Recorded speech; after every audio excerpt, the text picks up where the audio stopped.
Well, Prime Minister Mark Carney was in Oslo, Norway this weekend, meeting with Nordic countries about Arctic security. While the U.S. has made headlines recently about Greenland, leaders agreed at the meeting that Russia remains the greatest threat to Arctic sovereignty. Let's get more now from Ken Coates, distinguished fellow at the Macdonald Laurier Institute. And Ken, thanks very much for joining us. Good to be with you. Let's just ask about that. Russia remains the biggest threat. Just how much of a threat are they? Excellent question. On an international scale, they're bothersome in the extreme. They know how to harass Canada. They send up fighter jets to fly up to the Canadian borders in the high Arctic, and that forces us to scramble our jets back and forth. If you were in Norway, they're an existential threat. Russia borders right onto Norway, and Norwegians live constantly with the threat of sort of Russian invasion. Finland even more so. So the Scandinavian countries feel this very, very seriously.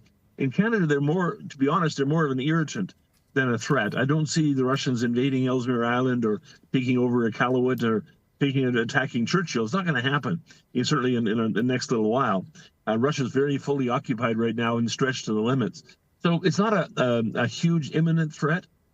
But basically, the reality is particularly in Canada, we've underprepared for the long-term threat of Russia. So if Russia's not a threat today, it could easily be one 5 years from now. And so it's pretty important we get our house in order. We've waited way too long. So good to see something happening now. Now, with that having, it's very more serious threat to Finland and then Norway as well, and us more existential. Could we work together, or will we have two very different ideas of what we think we need up in the Arctic? I think so. I mean, I'm not sure how much Canada can contribute. We barely look after our own Arctic. In fact, we're quite deficient in that particular regard. It's not as though we can send over 1,000 troops. It's not as though we can send over a whole bunch of extra ships or anything like that. What we can do is collaborate on the supply side. Canada and Norway, Finland, Sweden have access to a whole bunch of critical minerals. They have the ability to create production capacity. And in the years to come, I got a feeling that the access to supply of critical minerals is going to be far more important than sort of the immediate military threat. Are we autonomous? Are we self-sustaining?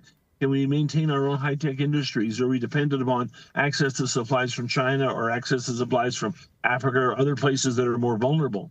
And so I think one of the things that Prime Minister Carney signed in Oslo was an agreement to sort of a memorandum of understanding to actually collaborate with Norway on developing those critical mineral capacity.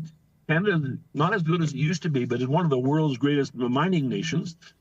We have a lot of skills in dealing with indigenous folks, working on environmental protection, things of that sort.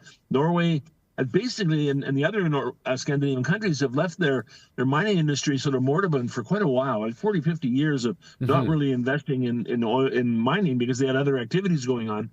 So they need Canadian expertise, Canadian experience in that regard. And I think we can collaborate on processing capacity, figure out ways in which within the sort of the friends of the Arctic sort of circle, that we could actually make sure we have the capacity to develop these products and bring them to market. So with the announcement by the government about the infrastructure they want to put in up north, roads and runways, is that enough, or is it a start? It's a very weak start, and it's about 50 years too late. So the announcements, first off, they're announcements about projects to be explored. They're not announcements about projects that are going to be undertaken. There's not, there might be shovels in the ground this year for the Mackenzie Highway. That project's been on the books actually since the 1960s. So let's not pat ourselves on the back and make it look like we're moving quickly. That's only about 60 years later than we should have done it. The same with the other projects. They're very early stages. There's an enormous amount of environmental assessments, socioeconomic assessments to be done.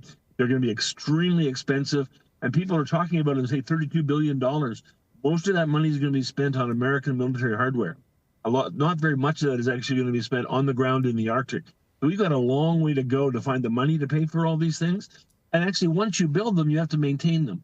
And so the idea of having the Arctic Security Corridor, which goes from Yellowknife up to Grays Bay and Grays Bay and on the Arctic Ocean, it's going to cost a ferocious amount of money for a very small population and, quite frankly, quite limited economic returns. So the North has a tendency to disappoint its promoters. We always talk about the idea of there's another El Dorado, another Klondike rediscovered up north, and that rarely happens. So we're a long way away from a situation where we're getting enough resources out of the north to provide sort of a sustainable economy or to protect our sovereignty in the region at the same time. So don't get too excited. A very good chance that if the situation in the United States calms down, the situation internationally calms down, that Canada will forget these promises fairly quickly. And we're almost out of time. Where would you like to see that money spent up there to get the best bang for the buck? Well, we should actually put the sovereignty of our citizens first. The reality is, on the strategic side, we've done pretty much as we can. The North is almost indefensible in many regards. What we should be looking at is, are we providing citizens in the North with the same level of services in the rest of the country?